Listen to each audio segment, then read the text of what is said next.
Midnight horror স্টেশনের সমস্ত গল্প শুনতে চলে আসুন আমাদের নতুন ঠিকানায় mhstation.com।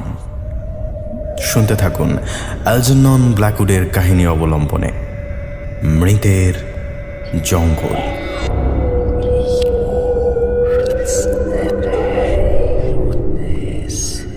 আব্রাহাম লিঙ্কন যখন আমেরিকার প্রেসিডেন্ট, তখন তার সর্বক্ষণের সঙ্গী ছিলেন ওয়ার্ড হিল ল্যামন।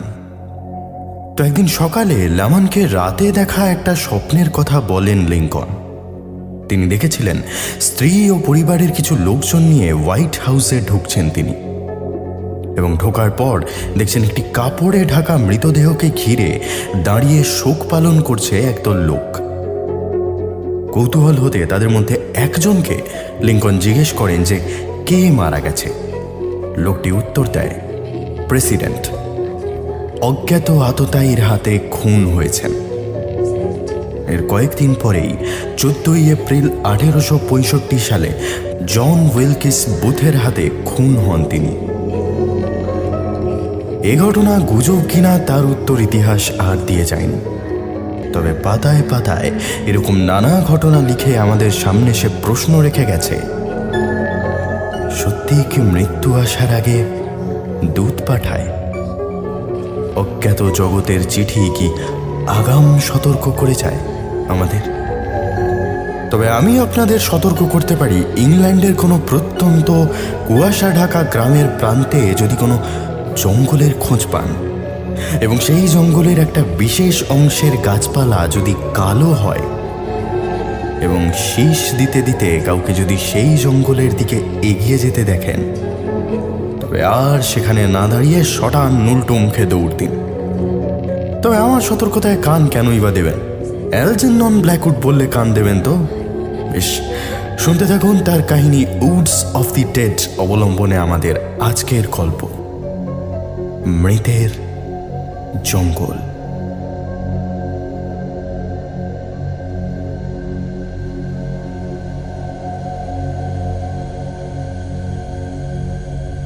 যে ঘটনাটার কথা বলছি সেটা আজ থেকে বহু বছর আগের। সে সময়ে পেশার প্রয়োজনে ইংল্যান্ডের প্রান্তিক গ্রামগুলোতে হামেশাই ঘুরে বেড়াতে হতো আমাকে। তখন রাস্তাঘাটের অবস্থা এত ভালো ছিল না। এমন অনেক প্রত্যন্ত গ্রাম চষে বেড়াতে হতো যেখানে একটা রাত থাকার মতো সামান্য একটা হোটেল জোগাড় করতেই কাল ঘাম ছুটে যেত আমার। মধ্যে মধ্যে আবার এমন কিছু গ্রামে কাজ পড়তো যেখানে একবার পা ফেললে আর অন্য কোথাও যেতে ইচ্ছাই করতো না। যে গ্রামের কথা বলছি তার নাম আজ আর এই গল্পে উল্লেখ করতে চাই না। মোট কথা, কোনো এক গ্রীষ্মের সকালে সেই জঙ্গলে ঘেরা প্রত্যন্ত গ্রামের দোতলা হোটেলে আমি সকালের ব্রেকফাস্ট সেরে নিচ্ছিলাম। হোটেলটার কথা আজও স্পষ্ট মনে আছে আমার, আর সেই লোকটার কথা না, প্রথম থেকেই বলা যাক। হোটেলের সঙ্গে লাগোয়া রেস্তোরাঁটা খুব একটা বড় সড়ো নয়। বোঝাই যায় এখানে খুব বেশি লোকজন খেতে আসে না, ফলে জায়গাটা বাড়ানোর দরকারও হয়নি। আমি যে টেবিলে বসে খাচ্ছি তার ঠিক পাশেই একটা ছোট্ট কাঁচের জানলা আছে। সেই জানলা দিয়ে এখন গ্রীষ্মের ফাঁকা মাঠ, জঙ্গল আর মানুষের ঘরবাড়ি হাতে আঁকা ছবির মতো দেখা যাচ্ছে। হোটেলের ঠিক বাইরেই একটা ছোট ফুলের বাগিচা করা আছে। সেখান থেকে প্রজাপতি উড়ে এসে মাঝে মাঝে বসছে জানলার উপর। সব মিলিয়ে খেতে খেতে বাইরে তাকালে গ্রাম্য দৃশ্যের সরলতায় ভারী হালকা হয়ে যাচ্ছে মনটা। খেতে খেতে রেস্তোরাঁর দরজার দিক থেকে একটা আওয়াজ পেয়ে আমি ফিরে তাকিয়ে দেখলাম বেশ বয়স্ক এক ভদ্রলোক দরজা খুলে ভিতরে আসছেন। হাতে একটা ছোট কাগজ, গায়ে খয়েরি রঙের দীর্ঘদিনের না কাচা একটা কোট। সেদিকে গুরুত্ব না দিয়ে আমি আবার খাবারে মন দিলাম। ভদ্রলোক কিন্তু এগিয়ে এসে আমার সামনের টেবিলেই বসে পড়লেন। তারপর হাতের কাগজটা টেবিলের উপর নামিয়ে রেখে জানলা দিয়ে বাইরে তাকিয়ে থাকলেন এক টানা। কোনো খাবার অর্ডার দেওয়ার খুব একটা তাড়া আছে বলে মনে হলো না। ঘোলাটে চোখে জানলা দিয়ে বাইরে তাকিয়ে থাকতেই যেন এখানে এসে উপস্থিত হয়েছেন তিনি। এর মাঝে হোটেলের মালিকের মেয়েটি একবার কাউন্টার ছেড়ে বাইরে এসে আমার কিছু লাগবে কিনা জিজ্ঞেস করে গেল। খেয়াল করলাম আমার সামনের বয়স্ক লোকটিকে জিজ্ঞেস করা তো দূরের কথা, তার দিকে একবার ফিরেও তাকালো না মেয়েটা। এই ব্যাপারটায় আমি খুব একটা গুরুত্ব দিতাম না, কিন্তু একটা ব্যাপার ভেবে একটু খটকা লাগলো আমার। এই টেবিলটায় যেহেতু আমি বসেছি এবং অন্য টেবিল ফাঁকাও আছে, তাই লোকটার আমার টেবিলে এসে বসাটা মোটেই সহবত নয়। প্রথমে ভেবেছিলাম খেতে খেতে আমার সঙ্গে খোশ গল্প করার ইচ্ছাতেই আমার সামনে এসে বসেছেন তিনি, কিন্তু তাও তো নয়। এখনও একইভাবে জানলার দিকে শূন্য চোখে চেয়ে রয়েছেন। আরে অদ্ভুত ব্যাপার তো। এতক্ষণে তাকে ভালো করে লক্ষ্য করলাম আমি। বয়সের ভারে কিছুটা সামনের দিকে ঝুঁকে পড়েছেন ভদ্রলোক। জামা কাপড়েও যেন সময়ের জং পড়েছে। মুখের চামড়া শুকনো আপেলের মতো বলিরেখায় ভরা। কোটের ভিতরে রং উঠে যাওয়া স্ট্রাইপড শার্ট দেখা যাচ্ছে। হাতে একটা সরু লাঠি। শরীরের মধ্যে একমাত্র শৌখিনতার ছাপ আছে মাথার চুলে। যত্ন করে আঁচড়ানো এক মাথার রূপলি চুল। মনে মনে ভাবলাম হয়তো লোকটাই হোটেলের হত্যাকর্তা গোছের কেউ হবে, যখন খুশি যেখানে খুশি এসে বসে পড়তে পারে। আমি বাইরে মন দেওয়ার চেষ্টা করলাম। একটু দূরে কিছু নাম না জানা ফুল গ্রীষ্মের খোলা হাওয়ায় মাথা দোলাচ্ছে। বোঝা যাচ্ছে মৃদু একটা হাওয়া দিচ্ছে বাইরে। জানলা থেকে কিছুটা দূরে খাওয়ার পরে ব্যবহার করার জন্য এক গামলা জল রাখা আছে। তার উপরে সকালের রোদ পড়ে চিকচিক করে উঠছে জলটা। সেদিকে তাকিয়ে লোকটার কথা ভুলেই গেছিলাম আমি। এমন সময় তার গলার আওয়াজ শুনে একটু চমকে উঠলাম। আপনি এদিকে নতুন, তাই না? কোনো সম্বোধনের বালাই নেই, তাও একটা মিহি আন্তরিকতা ছিল তার গলায়। নিজে থেকেই আমার ঠোঁটের কোণায় একটা হাসি চলে এলো। বললাম, আগে হ্যাঁ, আমি পায়ে হেঁটে এগ্রাম ওগ্রাম চষে বেড়াই, এদিকটায় আগে আসিনি। আমি কিন্তু গোটা জীবনটাই প্রায় এখানে কাটিয়ে দিয়েছি। কথাটা বলে একটা দীর্ঘশ্বাস ছাড়লেন ভদ্রলোক। আজ আবার অনেকদিন পর ফিরে এলাম। ও মানে এখন আর এখানে থাকেন না? না, চলে গেছি বহুদিন আগে। কিন্তু লোকটার গলা বিষণ্ণ হয়ে এলো। মাঝে মাঝে ভারী আফসোস হয় জানেন।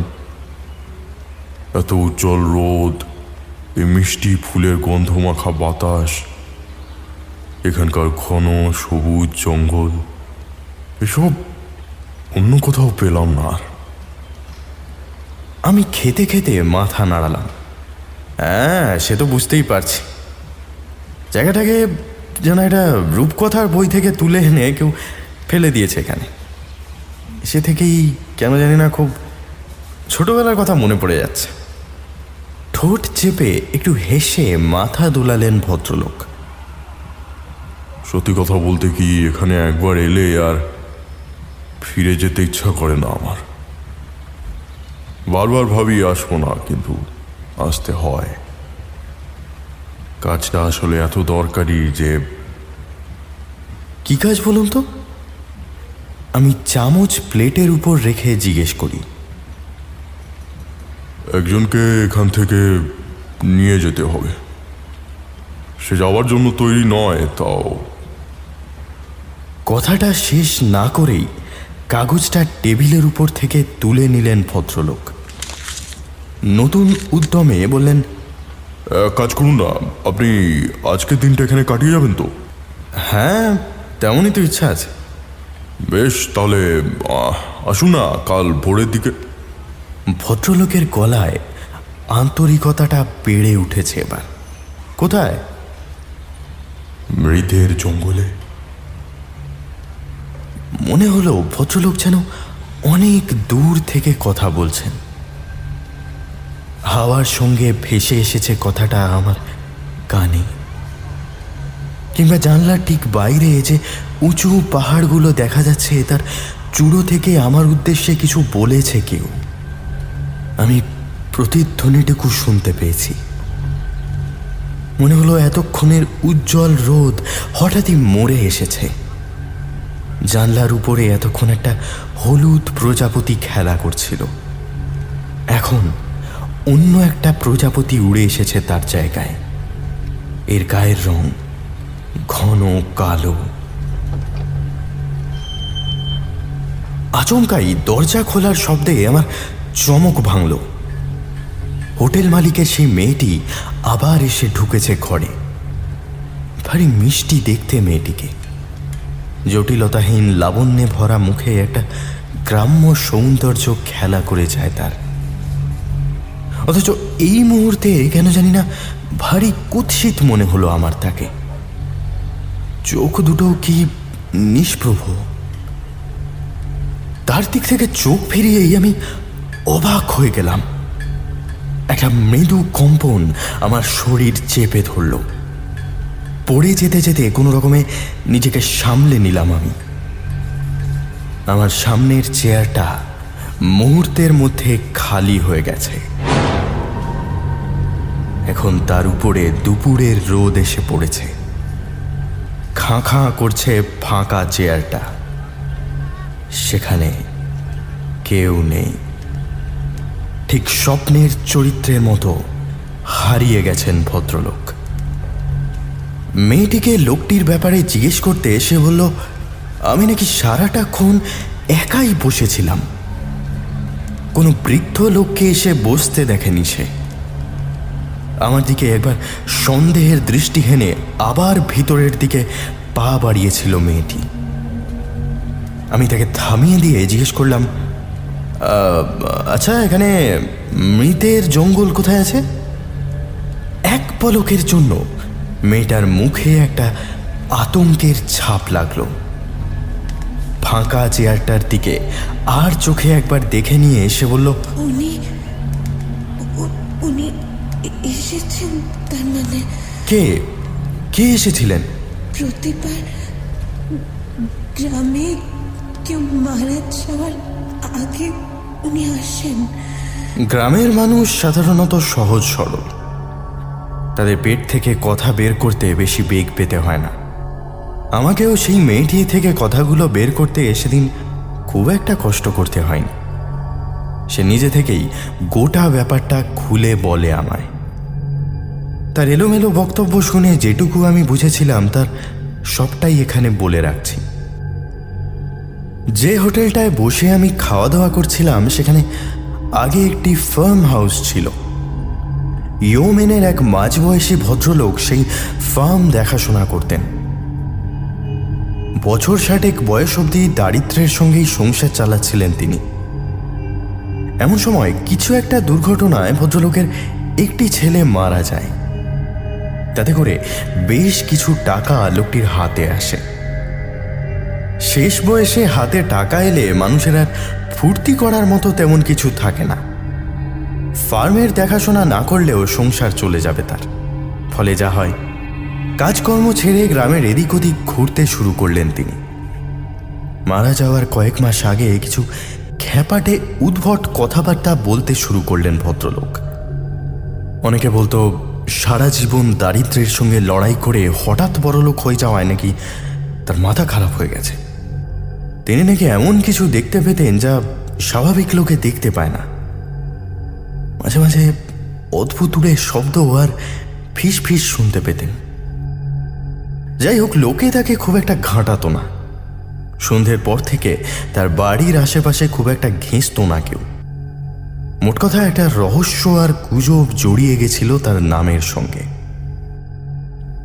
ফার্মের ঠিক পিছন থেকেই পাহাড়ের ঢালে একটা জঙ্গল শুরু হয়, উঁচু পাইন গাছের জঙ্গল।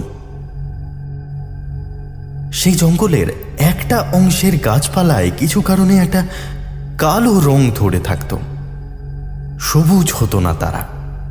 সেই অংশটাকে ভদ্রলোক মৃতের জঙ্গল বলতেন। তার একটা কারণও ছিল।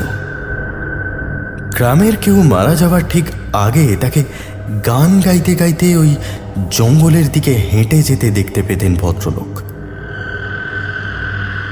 একবার সেই জঙ্গলে ঢুকলে তারা আর বেরিয়ে আসতো না।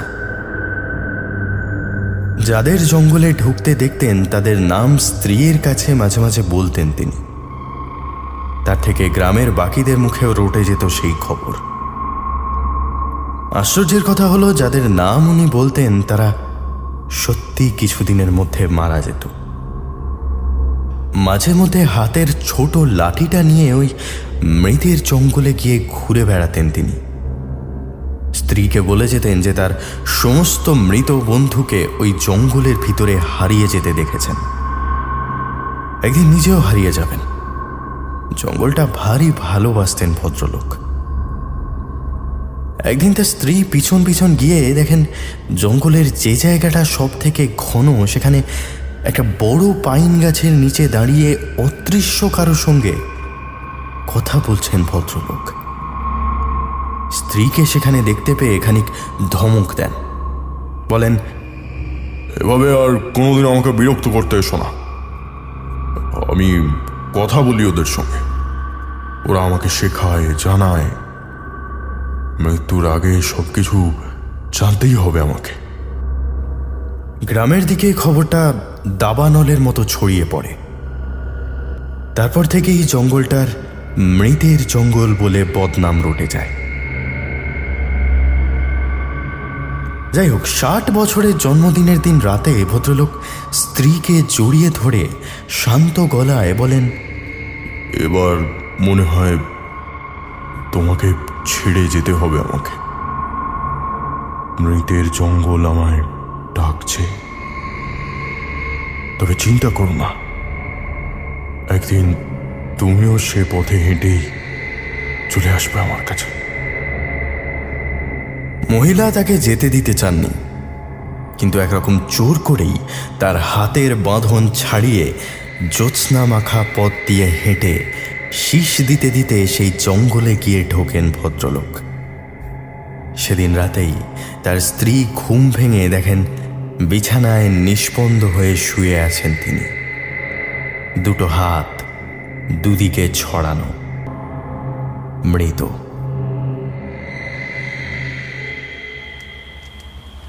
এত অবধি গল্প আমি সেই মেয়েটির থেকে উদ্ধার করেছিলাম। গল্পটা শেষ করে সে বলেছিল, তবে আপনার আগেও বেশ কয়েকজন ঠিক ওই চেয়ারটাতে বসে থাকতে দেখেছে ওনাকে।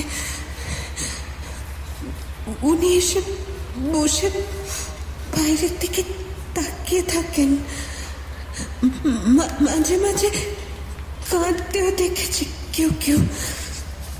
ওকে দেখে ভয় পায় না কেউ? কৌতূহলী চোখে জিজ্ঞেস করেছিলাম আমি। পায়, যে দেখে সেই পায়। আপনার সাথে তো কথা হয়েছে। হ্যাঁ, উনি বলছিলেন কাউকে নিতে এসেছেন। নিতে এসেছেন? ভয়ে ভয়ে চোখে মুখ তোলে মেয়েটি। কাকে? সেটা বলেননি, আমি জিজ্ঞেসও করিনি। আমার দিকে প্রায় 1 মিনিট একইভাবে তাকিয়ে টেবিল থেকে প্লেট তুলে নিয়ে ধীরে ধীরে সরে পড়ল মেয়েটা। মনে হলো আরও কিছু যেন আমাকে বলতে চেয়েছিল সে, কিন্তু শেষ মুহূর্তে না বলাই ভালো বলে এড়িয়ে গেছে। সে হোটেলেই রাতটা কাটাবো বলে ঠিক করলাম। দুপুরটা একটু ঘুমিয়ে নিয়ে বিকেল নাগাদ বেরিয়ে পড়লাম বাইরেটা একটু ঘুরে দেখতে।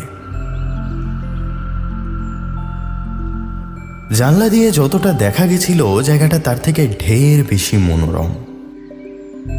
বিস্তৃত মাঠঘাটের উপর দিয়ে কিছুক্ষণ উদ্দেশ্যহীনের মতো ঘুরে বেড়ালাম। মাথার উপরে গাঢ় নীল আকাশে সাদা মেঘের দল সঙ্গী হলো সারা বিকেল। বিকেল সন্ধ্যের দিকে গড়িয়ে যেতে একটু একটু করে মিলিয়ে এলো তারা। এলাকার কিছু লোকের কাছেও একই গল্প শুনলাম। বুঝলাম ব্যাপারটা একটা আরবান লেজেন্ডের রূপ নিয়েছে। কৌতূহলটা কয়েক ধাপ বেড়ে উঠল আমার। ফেরার সময় হোটেলের পিছন দিকটা দেখতে গিয়েই জঙ্গলটা চোখে পড়ল। মৃতের জঙ্গল। সত্যি দূর থেকে দেখলে মনে হয় জঙ্গলের একটা বিশেষ অংশ যেন পুড়ে গেছিল কোনো কালে। সেখানকার গাছগুলোতে স্পষ্ট কালো ছোপ। ঘন কালো রঙের সেই ফাঁক দিয়ে দৃষ্টি আর এগোয় না। সেদিকে তাকিয়ে থাকতে থাকতেই হোটেলে ঢুকে এলাম। সেদিন রাতে দূরে চার্চের ঘন্টায় 12টা বাজতেই হোটেলের দরজা খুলে বেরিয়ে এলাম আমি। হোটেলের ঠিক পিছন দিকে একটা ছোট ধান ক্ষেত আছে। সেই ক্ষেত যেখানে শেষ হচ্ছে সেখান থেকেই শুরু হচ্ছে জঙ্গল। জঙ্গলের ভিতরে প্রায় 0.5 কিলোমিটার হাঁটলে মৃতের জঙ্গলের কাছাকাছি পৌঁছানো যায়।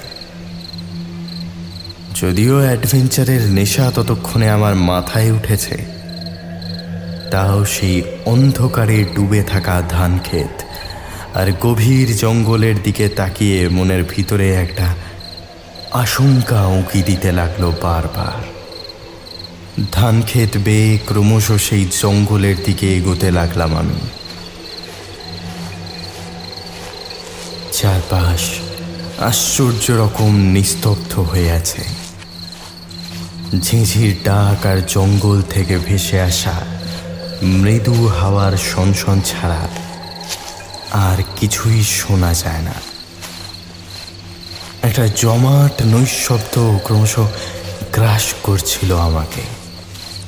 যতবার পায়ে পাথর লেগে হোঁচট খেলাম মনে হলো সেই পাথরের গড়িয়ে যাওয়ার আওয়াজ বুঝি নিচের গোটা গ্রাম জুড়ে শোনা যাচ্ছে। উঠতে উঠতে বারবার সেই বয়স্ক ভদ্রলোকের কথা মনে পড়ে যাচ্ছিল। সত্যিই কি কিছু দেখতে পেতেন উনি? নিশ্চয়ই এই জঙ্গলেরই আশেপাশে কোথাও এসে দাঁড়াতেন এক সময়। এক দৃষ্টে চেয়ে থাকতেন কোনো একটা গাছের দিকে, কথা বলতেন অদৃশ্য কারো সঙ্গে। সে কি এখনো জঙ্গলের ভিতরেই আছে? কথাগুলো ভেবে বুকের ভিতরটা ছমছম করে উঠতে লাগলো আমার। আচমকা থমকে দাঁড়িয়ে পড়লাম। এবার জঙ্গল শুরু হতে চলেছে। প্রান্তরেখার গাছগুলো একেবারে আমার পায়ের সামনে। বিরাট মহিরুহের সার তারা ভরা আকাশের বুক ছুঁতে অগ্রসর হয়েছে। তাদের পাতা আর ডালপালার ফাঁকে সরসর করে হাওয়ার আওয়াজ কানে এলো, যেন ফিস ফিস করে কথা বলতে চাইছে কেউ। সারা বছরই গাছের পাতায় এমন ফিসফিসানি শোনা যায়, হয়তো কেউ খেয়াল করে না। কিছুক্ষণের জন্য সেখানে দাঁড়িয়ে ইতস্তত করলাম আমি। গাছের বাকল আর মাটির গন্ধ এসে মোহগ্রস্ত করে ফেলতে লাগলো। মনে হলো ভিতর থেকে হাতছানি দিয়ে কেউ যেন ডেকে চলেছে আমাকে। 7-5 না ভেবে জঙ্গলের ভিতরে পা বাড়ালাম আমি।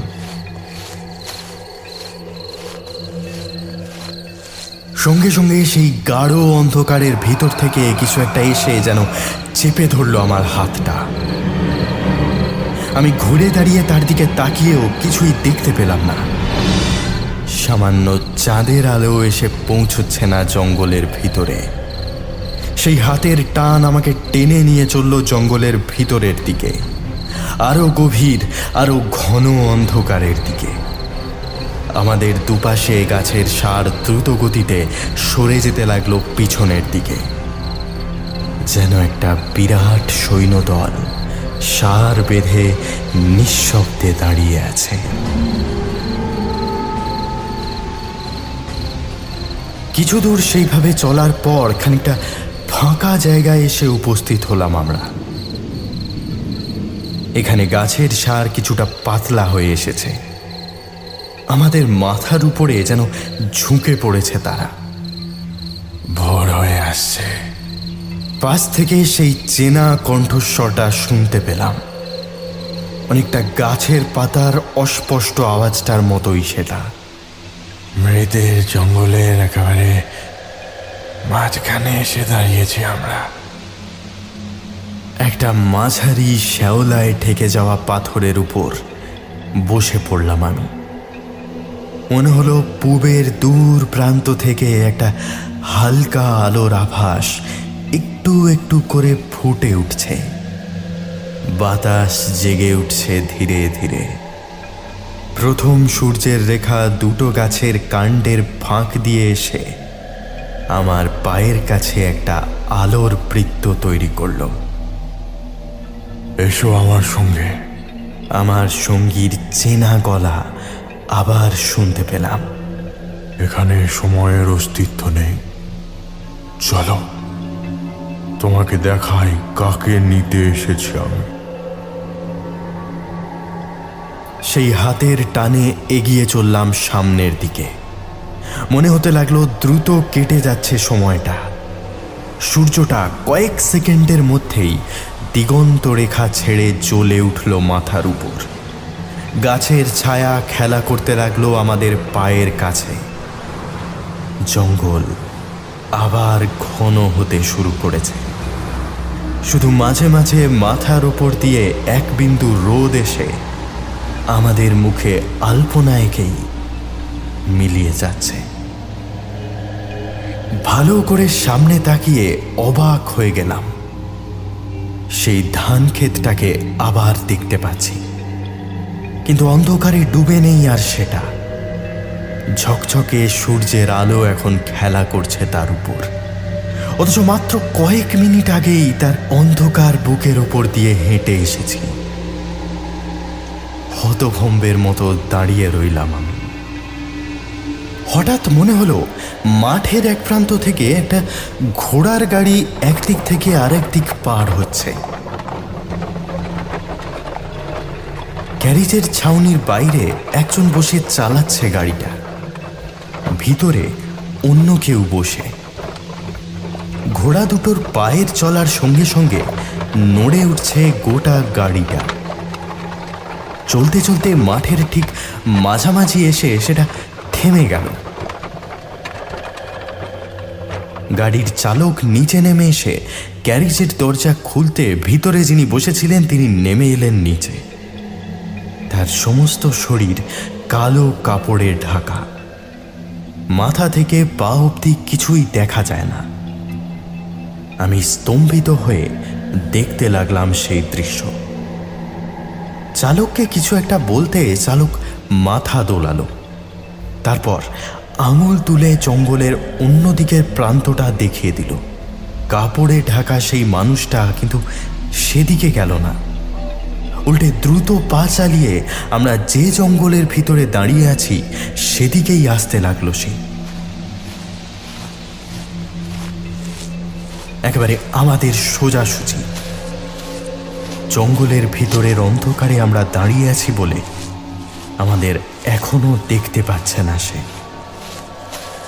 মানুষটাকে উল্টো দিকে হেঁটে আসতে দেখে চালক তাকে একবার বাধা দিল, কিন্তু তাতে আমল দিল না কাপড়ে ঢাকা মানুষটা।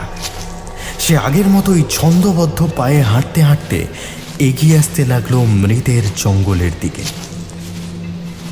একেই তবে নিয়ে যেতে এসেছেন ভদ্রলোক, কিন্তু হেঁটে আসা মানুষটার মুখ এখনো দেখতে পাচ্ছি না আমি। মুখের সামনেটায় যেন অনেকটা ছায়া ভিড় করেছে তার।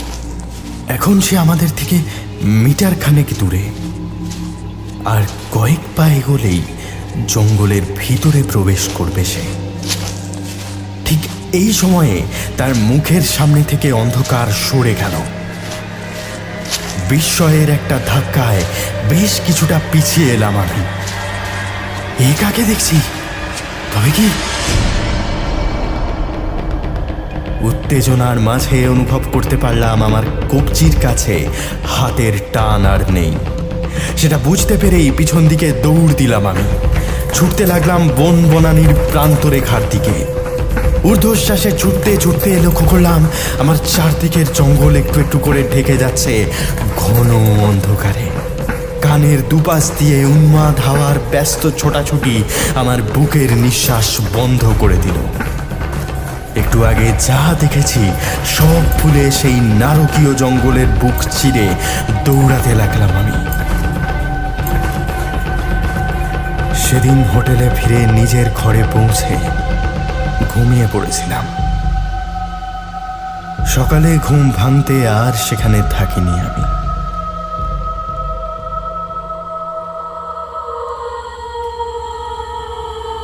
এর প্রায় 1 বছর পরে আবার একবার কর্মসূত্রে সেই গ্রামে যেতে হয়েছিল আমাকে।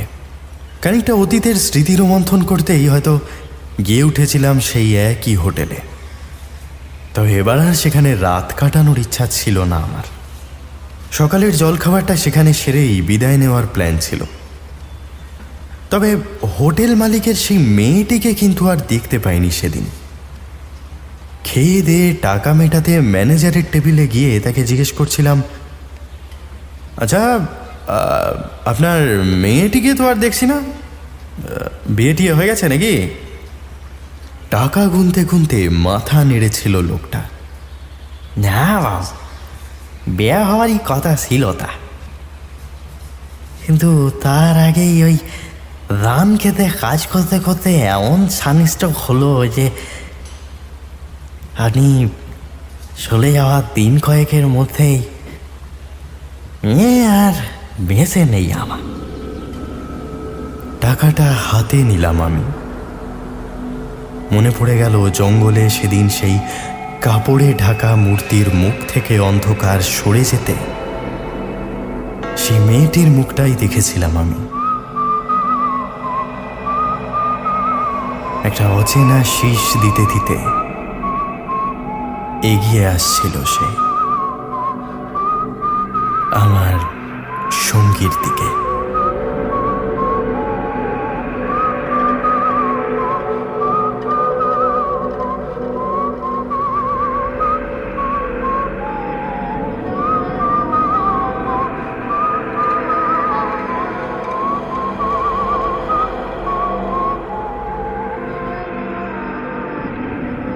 দেখুন, লেখকদের সম্পর্কে একটা ভারী গোপন কথা আপনাদের এই বেলা বলে রাখছি।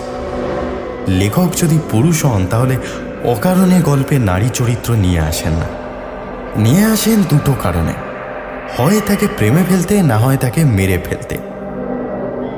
যদি দেখেন গল্পের নারী চরিত্র কারো প্রেমে পড়েনি, বুঝবেন গল্পের কোনো একটা অংশে তার মৃত্যু লেখা আছে। যোগাযোগ করতে পারেন আমার সাথে sayok@amistration.com এই ঠিকানায়, বা দেবযানীর সাথে devjani@amistration.com এই ঠিকানায়। শুনছিলেন অ্যালজেনন ব্ল্যাকউডের লেখা উডস অফ দি ডেড অবলম্বনে মৃতের জঙ্গল। সবাই ভালো থাকবেন। শুভরাত্রি।